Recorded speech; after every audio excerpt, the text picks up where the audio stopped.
So you had a question about the paradox of relating. Yeah, and the proposition that, or how about the vow, the bodhisattva vow, that a bodhisattva will work toward the enlightenment of all beings before themselves. It's a theory. Yeah. Can other beings exist? For that to be valid, you have to know what others are and then what the self is, or what it isn't. So what is and is not the self?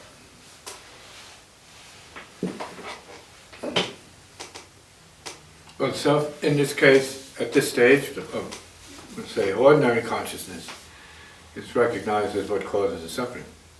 Self is identification. So can you imagine if you had no capacity to identify with anybody, right? How free you might be. So it's not as easy as no self, no other. There's no concepts there. That's another stage of it. So there's no body to begin with, right? Your own existence is questioned. So what you may be referring to is the inevitable karmic predicament of being attached to people.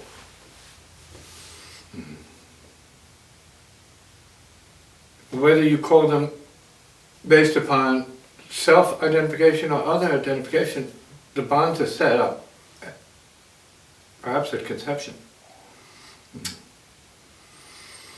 You're born of other, let's say, or maybe the self of your mother. That's a predicament. Maybe bad news.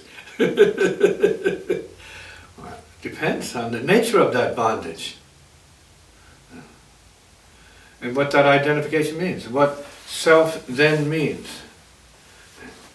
So it's not simple, very complicated. When you start out as believing, or you're trained to believe of the mother as mom, so you believe of her in that sense, it's mom. Mother is mom. And then you have to ask the kid, if you had an opportunity to say, well, what does mom mean to you? And we see that if the child could speak early enough, say it's all about suffering. Because mom gave me the vital body, and the vital body is a torture chamber of desires and needs and vital necessities and all kinds of stuff. Karma. And so your basic training and grasping and clinging comes from an early life experience.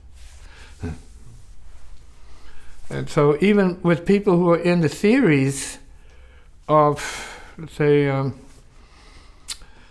spiritual practice, that in itself won't undo that bond.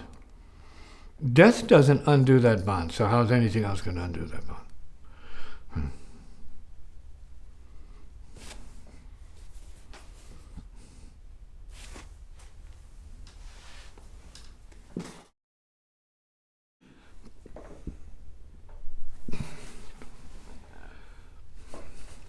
It's more a matter of understanding that bondage, or bonding, understanding attachment, understanding it. Like gravitationally, attachment. Who's not attached to the earth by way of gravitation?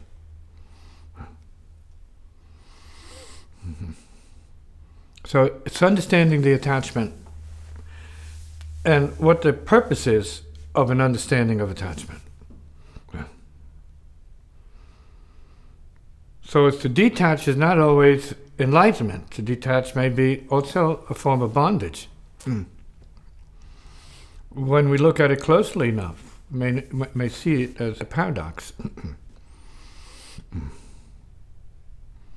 So who understands the attachments they have in such a way that they are not suffering? What do we need to know about our attachments in order to understand them to that point? Well, it's pain. But you know that. You know, he's looking for a quick enlightenment here. Yeah, it's pain. It's what the meaning of attachment is. It's pain, suffering. Ordinarily. You might be too attached to a habit. You might be too attached to a person or something about a person. You might be too attached to faces, body shapes, right? What you think is beautiful and worth being fixated on.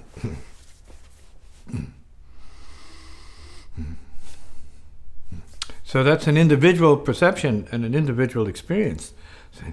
But what it amounts to, from the point of view of the Dharma, is maybe attachment to what it is. Subject-object attachment. And when you're sitting, are you supposed to be attached to anything? Good question. What do you think you're supposed to be doing when you're sitting relative to attachment? You're supposed to be attached to sitting? Attached to the results of sitting? Attached to the teachings on sitting?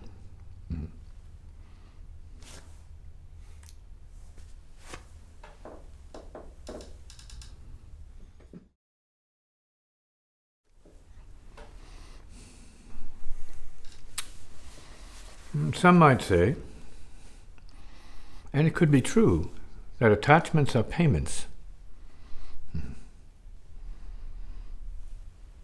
Marriages are payments, not just fun houses of free self-indulgence and other indulgence, right, to the infinite. Some men would like to believe, some women might agree with that. It's a payment. Which implies then that you have a certain window of time to get a certain thing done, let's say. Something to accomplish. Maybe some knowledge to accomplish during that time. People generally do not think in those terms. They would rather go towards extreme self-indulgence ordinarily, if they can get away with it.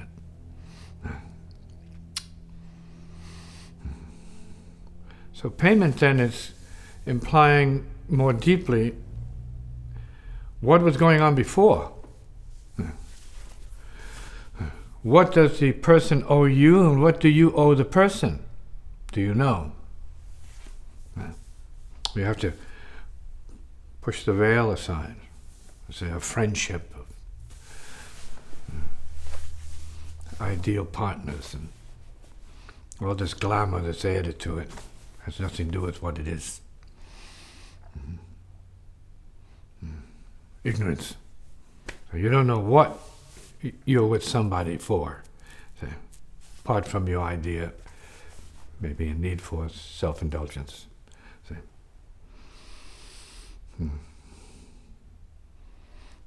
come in. And that's true in business partnering, bands, and so on. All forms of social interaction have these implications sort of looming above them. Who's who? Who owes who what? What are we doing here? Here, obviously, the arrangement is to hear speech that is supposed to shed light on karmic, say, machinations. And that means pointing certain things out so that you can think about it and maybe detach yourself from what you might be too attached to, or attach yourself to that which you might be too detached from.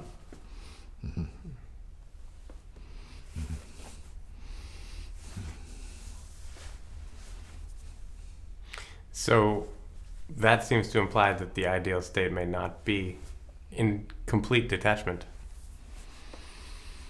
What do we need to be It might attached be, to? it was already mentioned, understanding what it is.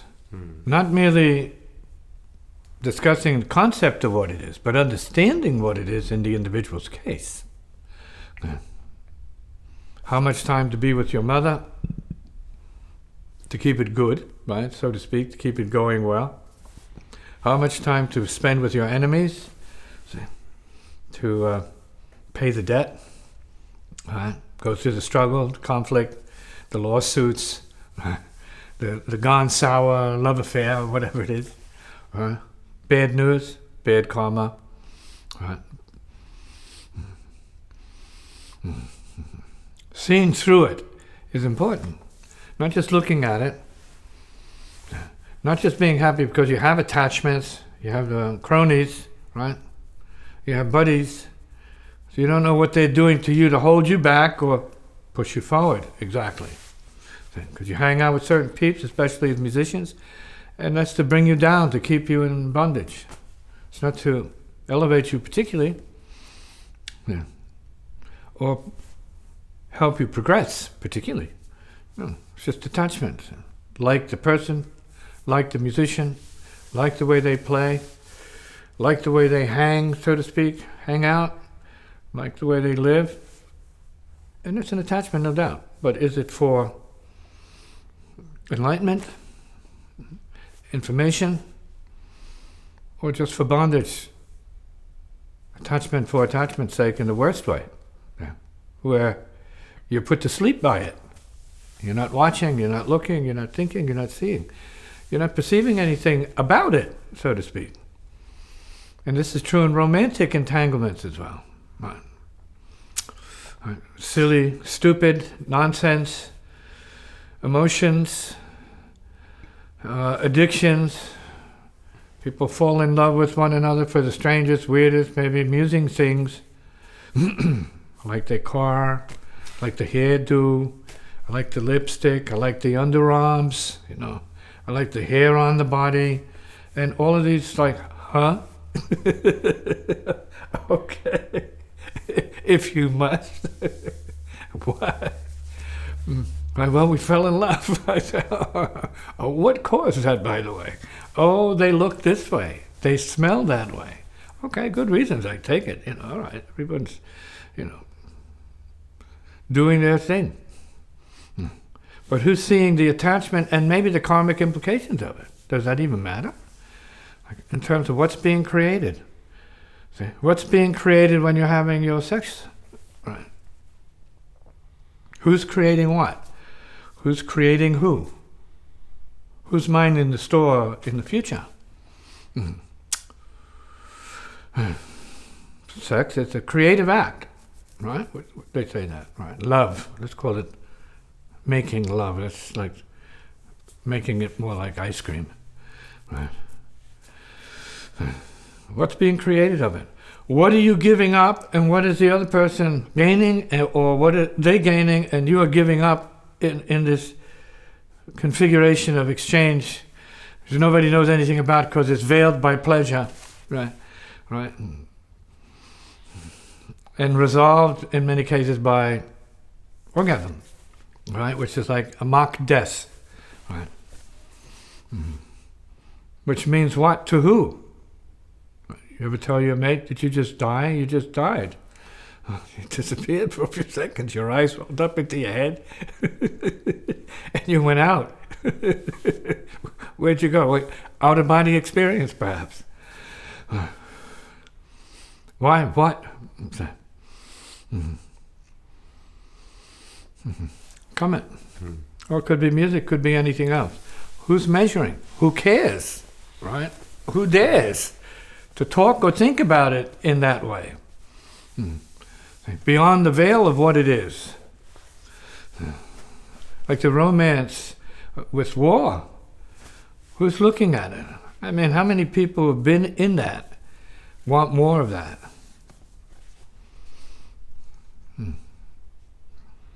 It's like doctors. Those who've had to operate on people mangled, let's say, in car wrecks. Who wants to see more of that?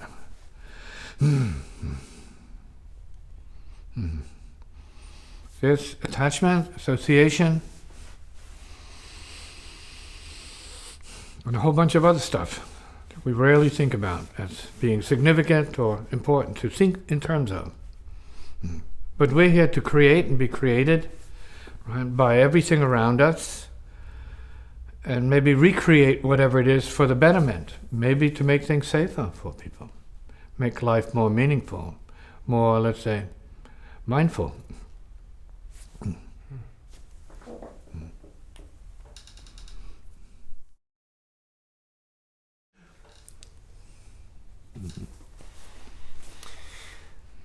So how do we know? Or how do we pull back that veil that you mentioned? Well, it's better to say you can't know. And then you can sweat trying to know. Or say, yeah, you can know. That's good. There's only so much you can know, obviously. But then there's much more that you can know, depending on what it is you need to know. Who you are, where you come from, and what it is that you don't know that you need to know more about.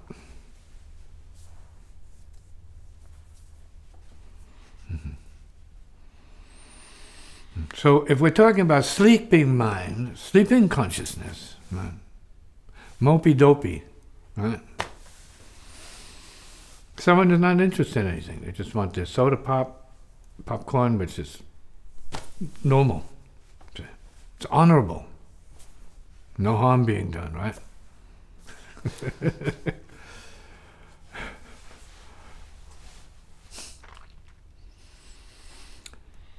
But then there's knowing.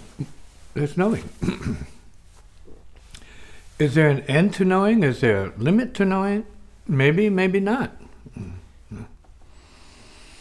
It depends on what you're open to and what your purpose is, what your function is. Some people know too much. Many don't know enough. That's it. Some things you can't know about. Obviously. And you can question it for all your days. You can know any more about it if you're unconscious. If you're not here already. You can know that. But what do you know of it? From it.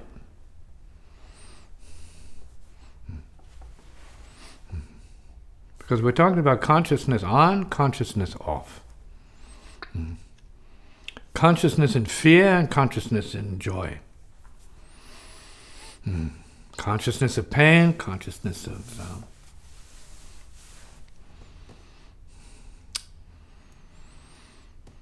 needing to know, consciousness of knowing.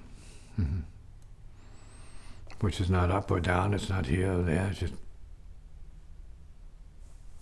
awareness.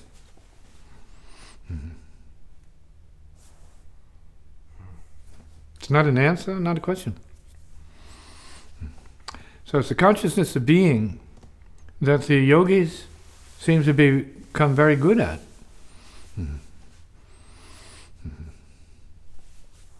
And that takes care of everything? For them, you have to ask them. What else do you need to know? Then knowing is not something yourself does. See? So then you can enter a place where knowing is not what you do at all. But it happens. So your questions, which are all self-based, for the most part, and very usefully so, are not the highest questions.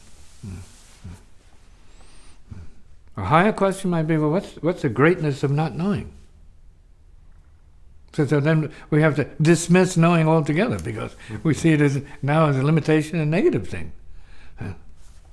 You have to enter no knowing. You have a question about that? Which you probably know as much as anybody else does. Well, anyone. You know that you have to get to know knowing. See, but they don't explain it, right? They don't give you a list, right, of how you get to know knowing, because there's no real list to get to know knowing, because we are already simultaneously in the state of no knowing and knowing. Now we have to know we are in the state of no knowing. And knowing at the same time, we have to know that.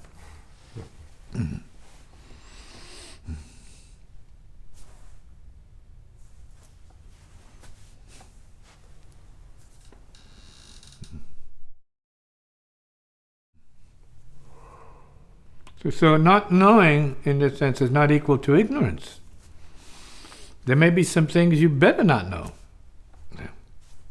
So what? How can you better not know something? And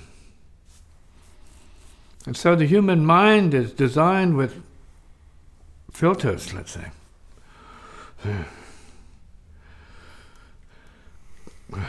Safety measures. You can't really find yourself in the unconscious and be able to talk from that. See? It's not easy, because when you're unconscious, you're not here, so to speak. Yeah. When you're conscious, you're not unconscious, you're conscious. So we can be conscious of the unconscious, but can be unconsciously conscious. See? Consciously unconscious. So then that goes to another point, which is, are you more than a self? Are you more than one state or level of consciousness? And here we are talking about attachment initially, and we're talking about who's conscious or who's unconscious of what that means for themselves relative to other people. So you like the person's face, you like all the externals about the people, you don't know what's going on inside them.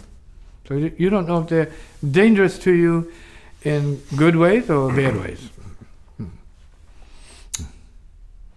You don't know whether or not they are carrying or possessed of dark spirits. You can feel it, but you don't know. So I feel this, I feel that, I'm around this person, I get headaches. If I'm around this person, I feel great, I feel hungry.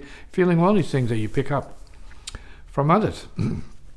Not because of attachment, because then of association. So just association is a problem. Let alone being attached to them for good reasons or bad reasons, depending on yourself.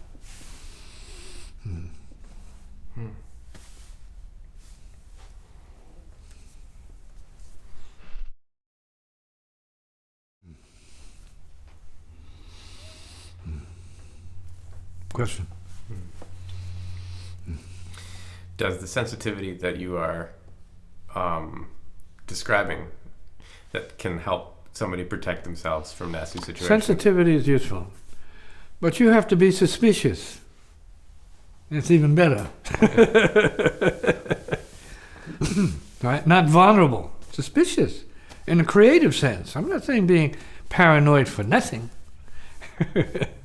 Creatively paranoid. So you say, hey, wait, what am I? You need to probe for yourself. Before you jump in a car with strangers, right?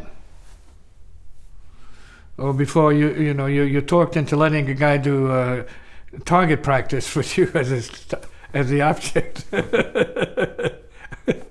Right? And that sounds crazy and bizarre, but you are a target out there. Other people. You go to a bar, you're being spotted, you're being watched, right? You're being entertained and deceived, right? By somebody's, let's say, hidden agenda, male, female, or whatever, And there's perfume coming from both sides. You got the armpit, shaving cream stuff, and the woman's got all this other garbage on her hair, lips. Right, and you're supposed to be like somehow or other put to rest by all of that stimulation. Lure, right? Lure. Why are they luring you, right, into their web? Come on now. We're human beings. We're not dodos, are we? Right? And so we have to be careful. You have to be suspicious in a smart way. So you mentioned sensitivity. No, we have to know better. So we have to probe. You have to question. You have to inquire. You have to sense it. You have to know what your strength is, whatever that might be as an individual, whether it's feeling, whether it's talking, to get something that you need to know from the other person. That tells you the truth of what it is you're feeling or need to know to determine for yourself whether it's safe to take another step with the person. Male, female, doll, babe, hunk, whatever you want to call them. See? So you don't know. You don't know. You may not have been born to know certain things until you make it your business to know. And this doesn't only say apply to the individual, this applies to where you live. And if you're hearing what's going on around you, upstairs, downstairs, around, side, and all the rest of that. Perception. So you can say to yourself, I want to know what's going on around me. I want to know if I'm going to the great bar. I want to know who, tell me, you say to yourself, tell me who is not good for me. Say, let me know where there's danger. You can tell yourself to do that. And depending on your relationship to whatever your self is, right? We're talking about your self-consciousness engaging and communicating with the inner consciousness, which may know more than you imagine. If you're nice to it. But if you ignore it and starve it, it may tell you something else. You'll be knocking and knocking. No response. Right? Because you close the door, because you don't believe. So if you doubt your own ability to know, that's on you.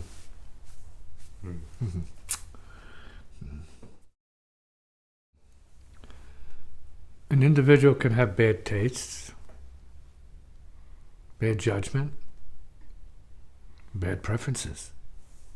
So part of the blood, karma, and the debt, making mistakes until you wake up.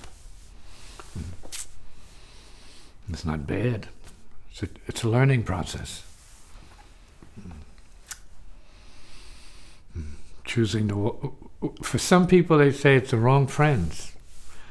So some people can see what you do before you do. See? Because you're involved in an egoic level, which means a blind level. You don't want to see it.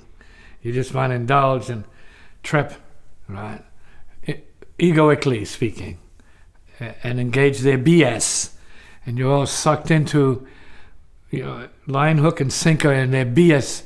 That impresses you. It's better BS than your own front, right? Your act, their act, their theater, their drama.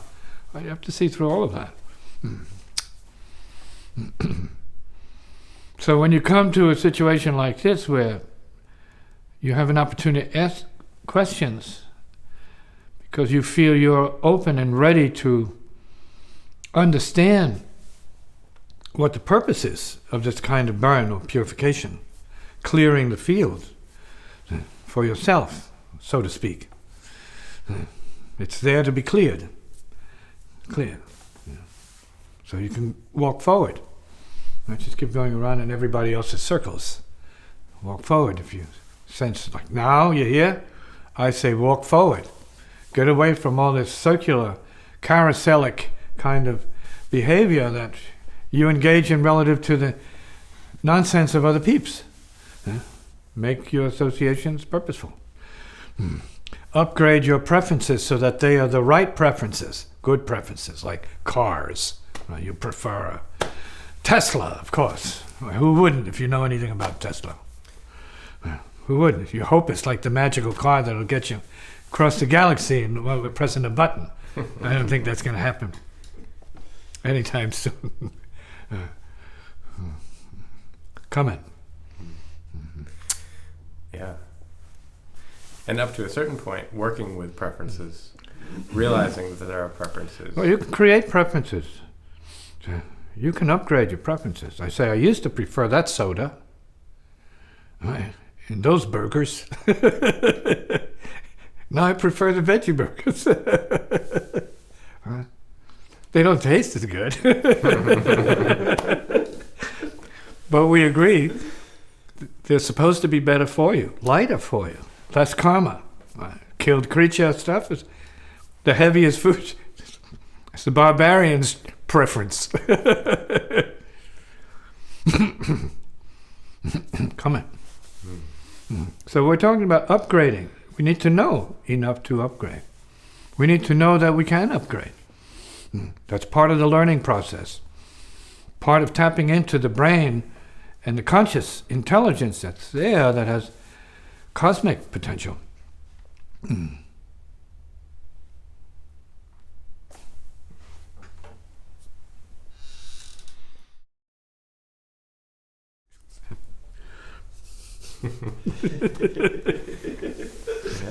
No, we won't use that. Comment, please. The karma that we show up in and we show up with. Or the karma you're coming from. Mhm. Yeah, what about it? Yeah. Do you know the karma you're coming from that leads you to all these dubious places and situations and people for the sake of what? Social interaction? Could be the best thing to do. Could be the worst thing to do. Do you have something in you that tells you which it is for sure? So when we open consciousness, and we know, we have this, so I guess you might say, level of integration, you're not going to be concerned about anything. You're going to know exactly what's happening. People don't believe that. That comes with practice. No questions. I mean, how can you be without questions? No doubts in a typical way, ordinary way. I'm not. Is it? And it should be here too. No doubt. Boom. You're coming from the place of no doubt. In other words, you're, in a way, not egocentrically centered, but you're heart-centered. Big difference. People say along with that, oh, Spirit, please help me to know the way. Say, guide me straight through all this.